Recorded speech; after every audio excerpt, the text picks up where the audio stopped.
Waste Bengal के Nadia district में एक आदमी को लगभग 250 वोटर आईडी कार्ड्स के साथ पकड़ा गया है, जबकि इलेक्शन कमीशन राज्य में special intensive revision SIR process शुरू करने जा रहा है। चुनाव आयोग पूरे देश में फेजेस में इलेक्टोरल रोल्स का रिवीजन करने की तैयारी में है। एक भवघुरे व्यक्तिर काछ थेके शताधिक भोटार कार्ड नदियार कल्याणी पुरसभार 7 নম্বর ওয়ার্ডের এই ঘটনা।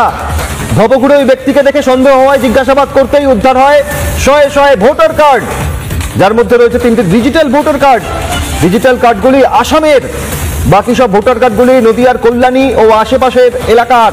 নদিয়া জেলার কল্যাণী শহরের পুরসভার 7 নম্বর ওয়ার্ডে এক ভবঘুরে ব্যক্তি, তার কাছ থেকে শতাধিক ভোটার কার্ড উদ্ধার হয়েছে। তার মধ্যে ডিজিটাল কার্ড রয়েছে আসামের ভোটার কার্ড, নদিয়ার আশেপাশে এলাকার ভোটার কার্ড উদ্ধার হয়েছে তার কাছ থেকে।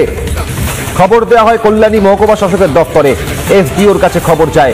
নদিয়ার কল্যাণীতে এই ঘটনায় পুলিশ তারপর ওই ভবঘুরে ব্যক্তিকে আটক করে। তার কাছ থেকে শতাধিক ভোটার কার্ড উদ্ধার, তার মধ্যে ডিজিটাল কার্ড অর্থাৎ অত্যাধুনিক ভোটার কার্ড রয়েছে, আসাম রাজ্যের ভোটার কার্ড রয়েছে।